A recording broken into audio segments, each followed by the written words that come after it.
Alyssa Healy has announced her retirement from all formats of cricket. Bangladesh have boycotted the T20 Men's World Cup, and England will take on India as both have qualified for the Under-19s World Cup final. Let's talk about all that and more in today's Power Play podcast.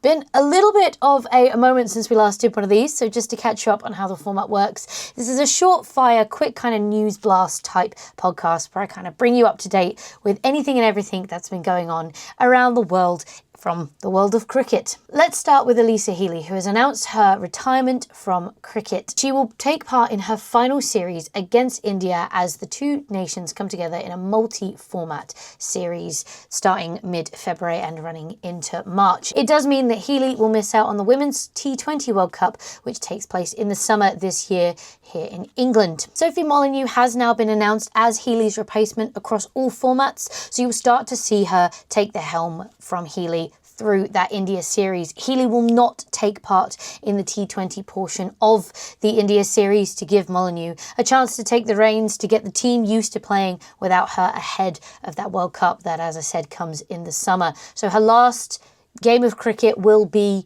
the Test, which is in March, and we'll definitely do a little bit of a Healy special come that time because she's been a very, very influential female cricketer in the cricket space. She's been absolute trailblazer for the game, and her career does indeed deserve a little bit of time and attention. So if you're interested in that, do make sure to keep an eye on that episode coming out in the future. Bangladesh have boycotted the Men's T20 World Cup. This comes as a bit of a political move here where Bangladesh basically cited security concerns when travelling to India for their games. For context, the T20 World Cup will be held in India and Sri Lanka. They co-host. This has been something that's happened for the last few years whenever there's been a world tournament that India host and Pakistan are involved in, or that Pakistan host and India are involved in. We saw this in the last T20 World Cup in 2024, where India took on all of their games in that series in Colombo. The pre-existing Pakistan-India location situation, like I said, that's been going on for a while.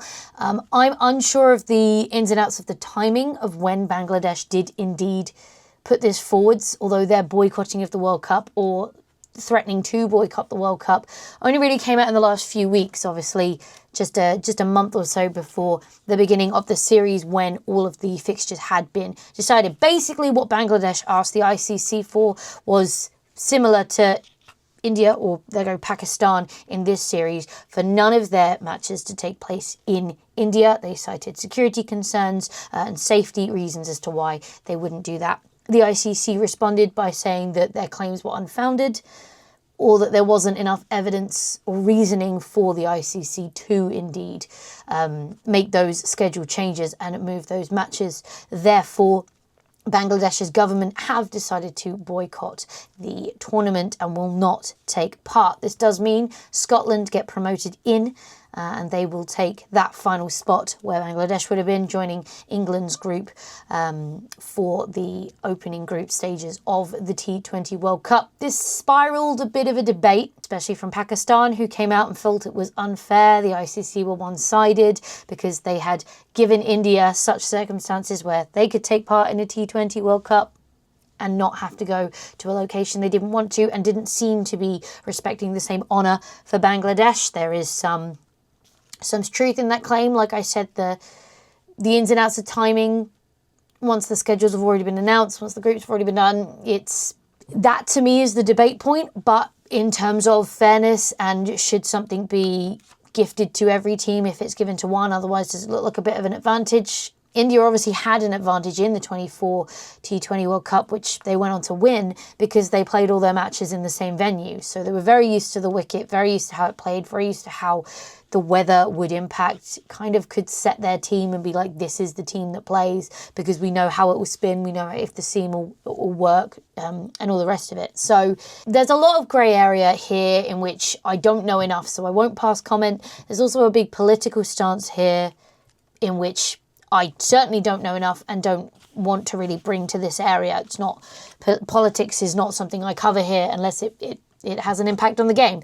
So I'm not going to talk too much about that stuff. But what it has triggered is Pakistan to boycott their fixture against India. They have refused to play that group stage game. Now, obviously, the group stages are usually formatted so that the big teams play against each other. India versus Pakistan, England versus Australia. Those are the big games that people want to see happen. So Pakistan making this choice will obviously have a financial impact. It also brings into question what happens if Pakistan and India both qualify and end up meeting each other in the Super 8 or the knockout stages, the semis, the quarters. Do they boycott that game as well, or will they play that one if it means not being able to stay in the tournament if they don't? It's a weird precedent they've set. There was a big discussion about Pakistan maybe boycotting the competition as well in solidarity with Bangladesh. They've obviously decided not to do that. I would have been surprised if they had. But it's a bit messy, a bit murky, especially as we head to the beginning of that T20 World Cup, which starts now in a few days' time. There will be a Round the Stumps dedicated episode to kind of a preview episode of that, a long form one, not these short form ones. So if you're interested in that, just promoting future podcasts and episodes for you. But if you're interested in that, that will be coming out very, very soon as we prepare for the first games. Speaking on T20 World Cups, we now have our final qualifiers for the Women's World Cup in the summer. Netherlands have made their first qualification for a Women's World Cup, which is fantastic. We also have Scotland, Ireland and Bangladesh as the final qualifiers, taking those last 4 spots in the competition. It's going to be a good one. It's going to be a great one. And as I've already said quite a few times, we'll definitely cover that here and give that some dedicated podcasts. So once again, this is clearly a promotional episode now, but if you are interested in hearing more about that as the time comes, do make sure to keep following here on Round the Stumps. We now know our Under-19 World Cup finalists. It looked pretty close, the England-Australia one. England seemed to have that really in the bag until you got into the last 10 overs, where Oliver Peake did what he tends to do and really put the pump down, got the runs flowing. 22 runs in 1 over, really saw the total that England had set really within reach. They were quite behind the run rate required of the 278 that they were set to win, but like I said, that wonderful over and kind of getting into the final 10 and Oliver Peake taking on the captaincy and kind of the charge of it, but also showing what he showed in the Big Bash League as well and starting to come out of the blocks. When I was watching the game, I always felt like there was a threat Australia could still get it, even though they seemed quite far behind the game whilst Peake was there. And lo and behold, he did prove it. But it was his wicket that was the final to fall, 250, all out for Australia, which saw England through to the finals. Again, it looked like Afghanistan had done enough.